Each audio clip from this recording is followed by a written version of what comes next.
Alrighty, so today we're going to talk about San Diego FC in the Moving Forward series episode, and there's no doubt that last year for San Diego, it was a fairy tale season for this expansion team. Easily one of the best expansion season we have ever seen in league history, and you could argue they're right up there with the Chicago Fire that won the U.S. Open Cup and MLS Cup in their expansion season back in '98 as considered to be the top three best expansion season we have ever seen in league history.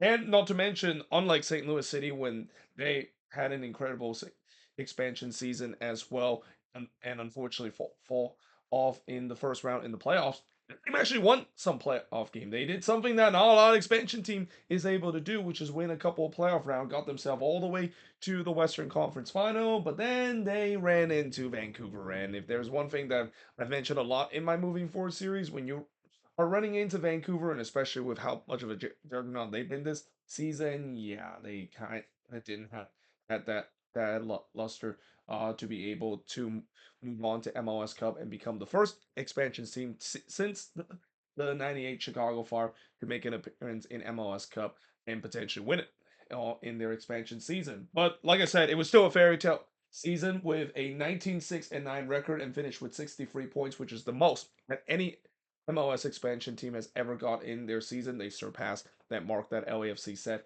back in 2018. They scored 64 goals this season while allowing 41 goals, and they had a goal differential of plus 23. Of course, just like St. Louis a couple of years ago in their expansion season, they also finished first in the Western Conference. And I would say that this was kind of even more impressive considering that, when St. Louis finished first in the West, as impressive as that is, West was a little weaker during that year. There's no doubt that St. Louis took advantage, especially in the beginning where they really did very well, really stacked up the point and kind of struggled a little bit as the season goes along. It wasn't kind of the case with San Diego. I mean, yes, San Diego did have their struggle at times, especially a little bit near the beginning of the second half of the season, but they still finished relatively strong and broke the points record with 63 points. But as I said, their fairy tale season did came to an end in the hands of the Vancouver Whitecaps in the Western Conference Final.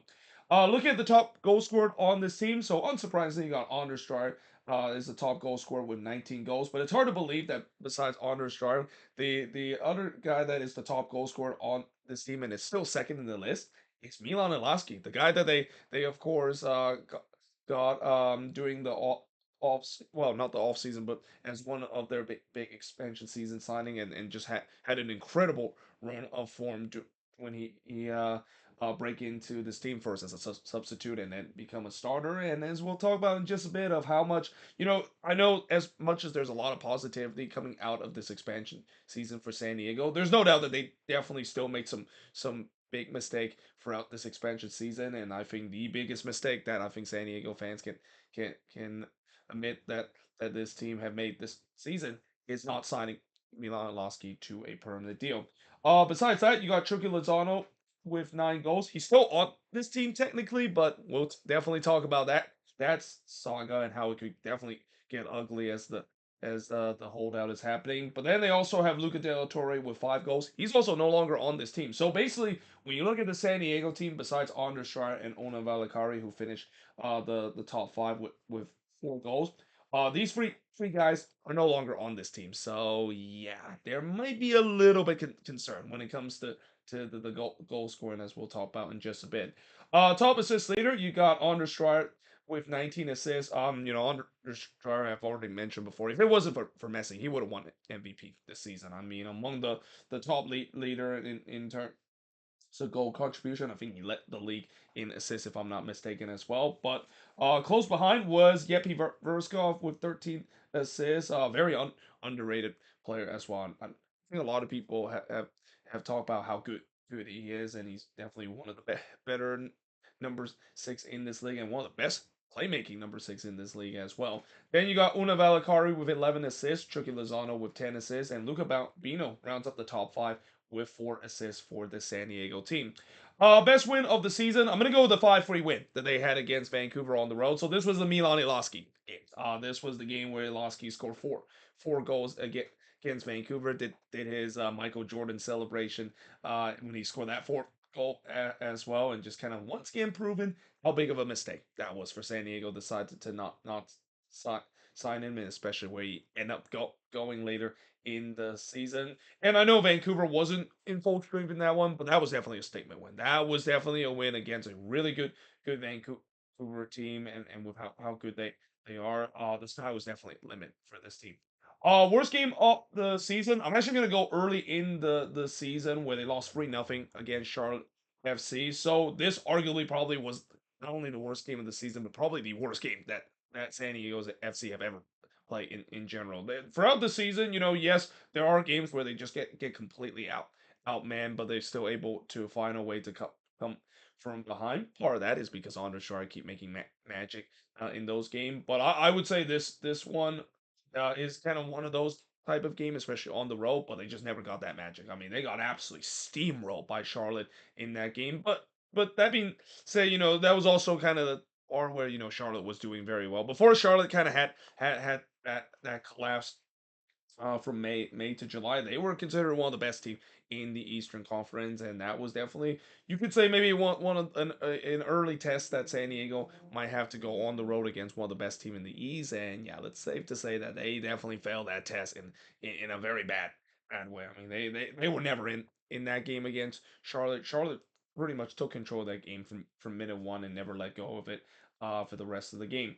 Average attendance 28,064, which is good for fourth in the league. Obviously, Snapdragon Stadium, with the way that it's being a 35,000 seat, I'm kind of surprised the attendance is not as high as it is. I mean, usually with expansion season, I was expecting maybe San Diego to kind of sell out almost every single game. Obviously, they did sell out some of their game in the regular season and pretty much sold out all their post season game. And I think the reason why, maybe the reason the the the average attendance is not higher is tickets prices was definitely high in the first season. I think that was one of the things that was a huge criticism for San Diego fans about how high the tickets price is. I mean, the one that I went to their first game, I was very lucky. The fact that I was able to get tickets for $100, because have I not bought that ticket like way in advance, I think they were saying the tickets were like about $300 and $400, and throughout the season, it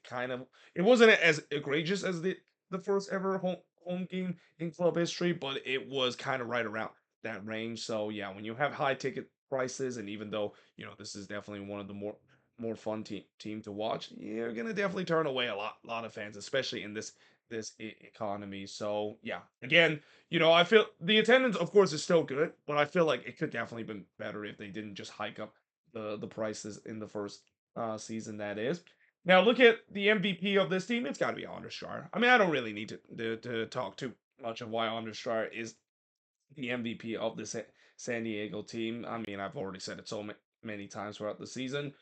Disappointment. This one's pretty easy as well. It's got to be Chucky Lozano. I mean, with what's going on with the saga that is, and especially, I know Understar kind of stole that kind of stardom. I think when we first see the San Diego team, everybody thought that Chucky Lozano was kind of like that Carlos Vela type of player, the guy that is a Mexican player coming to MLS and really be the heart and soul of the team, and pretty much almost playing the same position as well. But turns out that little do we know that Andre Shar kind of stole that thunder away. And yeah, Chucky Lozano, I think there's times where he kind of took an exception to that, and not to mention with all the reports saying that he has been a big locker room cancer as well. Yeah, I'm not surprised the fact that we're having this saga that is going on, and that, yeah, I mean, it can continue to get ugly with with all the reports that is going on, and it will be very difficult for San Diego to try to resolve this in a timely manner as well, because it's pretty clear that, again, they've been saying that Chucky Lozano is nowhere near is going to be nowhere near their future plan. But at the same time, Chucky Lozano just literally said that. Well, yeah, you said that you're no longer in the future plan of this team, but I'm just gonna stay here because I'm gonna keep uh keeping my paycheck. And now all of a sudden you have another Lorenzo Insigne situation at San Diego is dealing with right now. Young player to watch. This one was actually a bit tough because there were definitely some really good young player to watch for the San Diego team. I definitely want to give a huge honorable mention to Manu Dua, who did really well last season. One of the rare time where we see a number one overall pick turns out to do well for an expansion team. I know I say that, but it's hard to believe that usually with number one pick that we see expansion team made, most of them actually don't work out as good as what Monadu did throughout this season. But at the end of the day, it's got to be Luca Bombino, and they're probably very thankful for LAFC in terms of getting him for pretty much nothing. And as I said about LAFC, one of the thing about LAFC that they might need to work on is trying to retain some of their young talented player and not go somewhere else. And it's not easy because with how top heavy the the team is, it's not very hard to integrate some of their players from the academy into the main team. And because of that, you got some of these guys that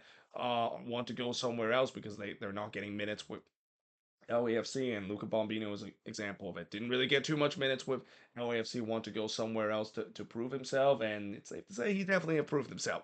Well, with San Diego, one of the highly talented youngster in this league, and his game is going to continue to grow as the season goes along. So what went right for the San Diego team? Well, a lot of things went right. This is the best regular season expansion team we have ever seen, with them breaking the points total, and I believe they also have the most win that any expansion team has. I don't think LAFC even had 19 wins in their expansion season in 2018.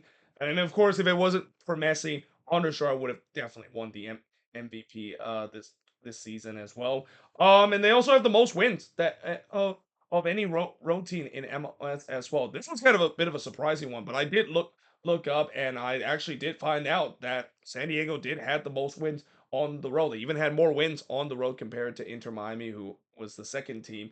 Inter Miami, of course, having 11, San Diego, of course, having 12. So it's just it shows you that not only the fact that this team had a good season, but they were definitely truly a road warrior. Like they won a lot a road game, and it's kind of interesting the fact that they won a lot a road game too, because this is a team that, when we see teams that usually win on the road, these are usually teams that are very good when it comes to counter attacking and be on the transition. This is also the reason why I've said for a long time the reason why Minnesota has been such a good road team for the past couple of years, because they're a counter attacking team, a team that is going to try to sit back and try to hit teams on the transition, and that's kind of the recipe you usually do when you're the road team.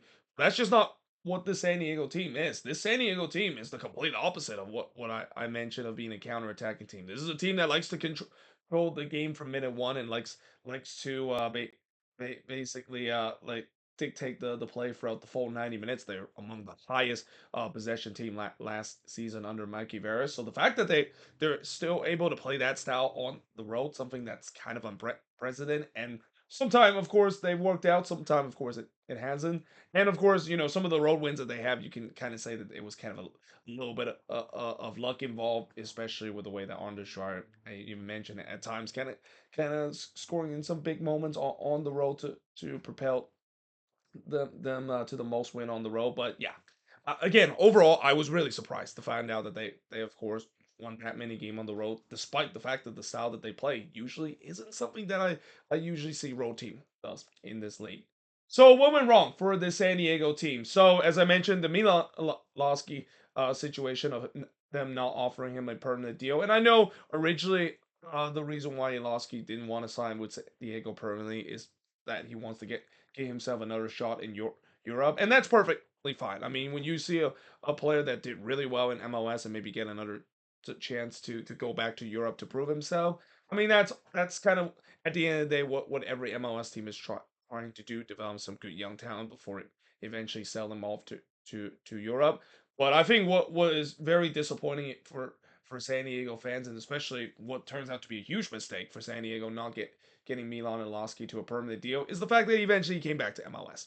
I mean, that was not in the work when he decided to go back to Nordsjælland in Denmark, and that, yeah, I mean, if that was kind of how much the union offered to get Milan Ilowski back in MLS, you just kind of wonder why exactly did San Diego not even being close to match that. I mean, I know Milan Lasky probably want DP kind of money, and maybe San Diego might not want to do that. But at the end of the day, with what he got with the Union, it's very interesting to see, and one that again it feels like it's a huge mistake in San Diego Park because have Milan Alaski continue to play with San Diego, and I also would say that in some way for Iloski himself, I feel like some people don't even mention the fact that I feel like he kind of made a mistake in terms of coming back to MLS and especially joining the Philadelphia Union. I mean, I know he says that he always wants to prove himself in Europe, but it was kind of strange for him to just kind of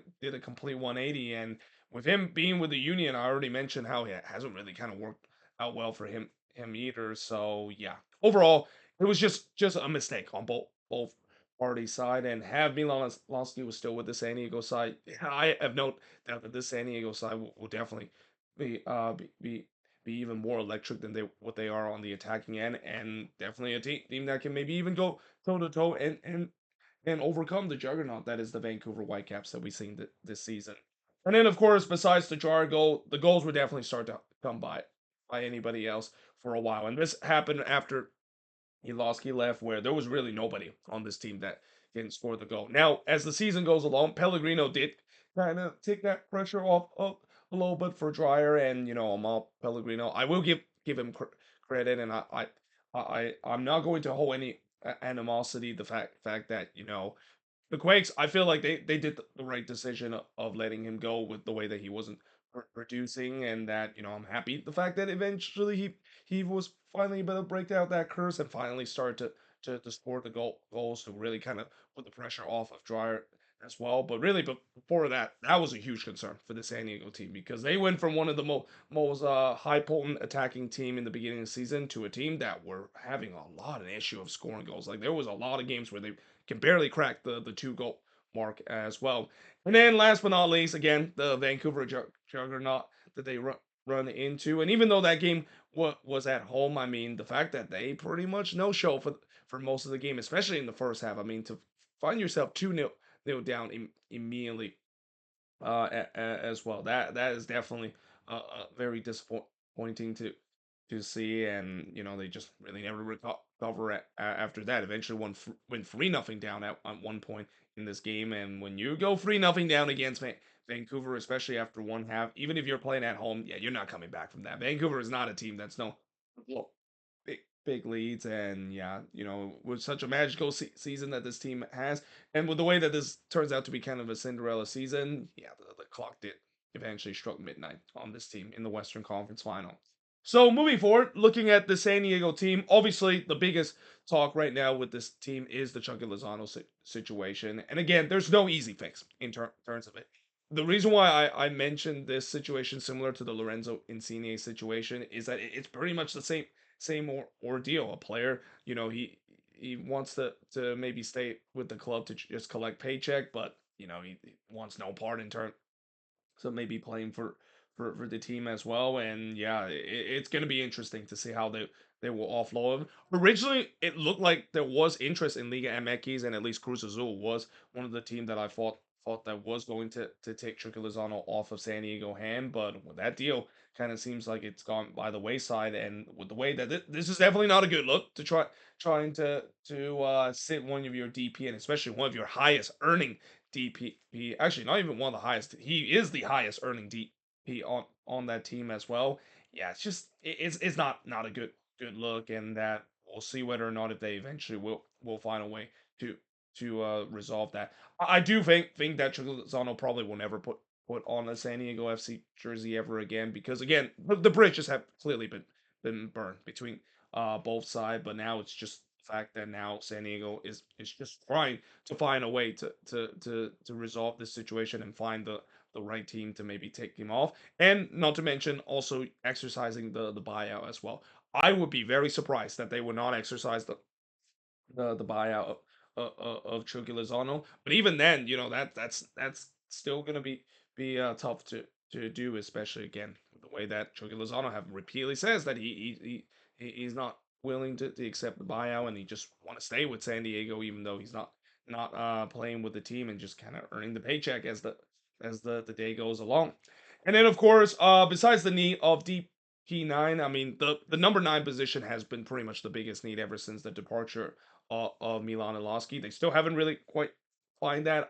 I know some people will say, well, what about Amal Pellegrino? He did pretty well as the season goes along. Yes, he did very well and started to score goals in bunches, but still, I don't know if he can continue to do that heading into this season, especially with the way that I feel like even during my time when I watched Amal Pellegrino play for the Quakes, one of the things that was kind of frustrated about Pellegrino is the fact that he can be very hot and cold when it comes to history. He could be a very streaky kind of striker, but when he started to not score goals like he did during his latter tenure with the Quakes, that's when he's just completely snake bitten, and that kind of continue as he was a San Diego player during his early time as well. So, do you really trust a streaky player like that to be your main number 9? And then when you look at the other number 9 on this team, I mean Thomas Angel, he's definitely not an MLS quality number 9. And then their other number 9, Marcus Ingerson,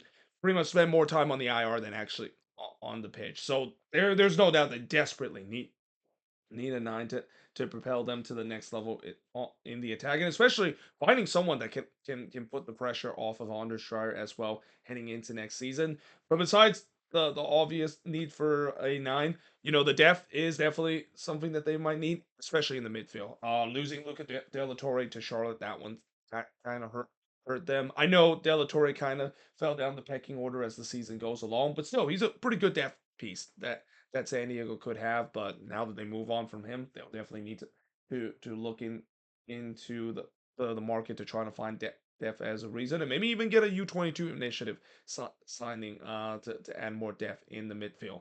And then I think the last thing moving forward for this team, and I know this might sound like a negative tenure, and I know San Diego fans are gonna fight me for saying this, but I feel like San Diego fans need to realize that be prepared for a regression.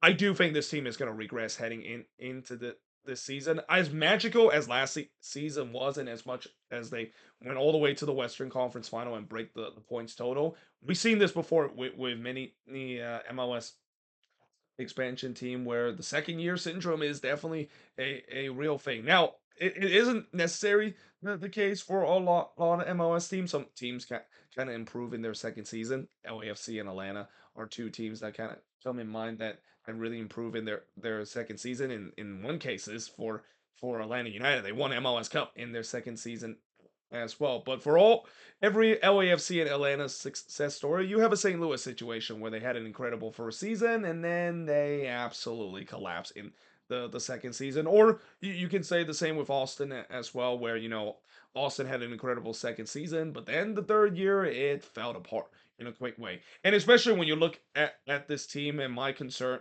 the fact that now they have to play in multiple competition in the CONCACAF Champions Cup. I don't know if they have enough depth to combat both competition and still do well in the league. And especially, I know Undershar is an amazing player, and there's no doubt that he's gonna be running for MVP again this year. But the amount of time last season that they got bailed out by Undershar, and the amount of time that he carried this team on his back, especially on the attack. That's not gonna always happen every single time. It just kind of felt like it was unsustainable last season, and I feel like it's going to be unsustainable again heading into this year as well. But I think the other big thing that is definitely going to be a regression of this team is the game model itself. And this is where I think this second season, this is going to really test Mikey Veras. The fact that I know he definitely turns out to be one of the best head coach last year as well. But now the real challenge that he's going to have to face heading into the second season is how he's going to alter this game model. I'm not questioning the fact that the game model is bad. The game model for San Diego is actually pretty good. I do sometimes like when a team like to have a game model of just kind of dominating possession and trying trying to control the game from minute one. But we are seeing some teams that have started to figure out this game model, and we're starting to see teams that have find ways to provide a weakness of this game model as well.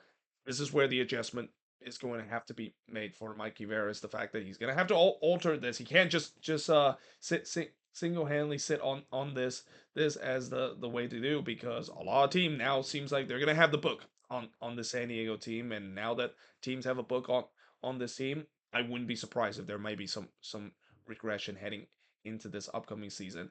And I'm not saying the regression means that they'll probably miss out on the playoffs. I still think this is a playoff team, and I still think that this team can definitely be a contender in the West. But just don't expect the fact that they're gonna finish first in the Western Conference, and also get that as much amount of points as they did last season, because again, just there's a lot of variable that I feel like is going to be against San Diego heading into the second season.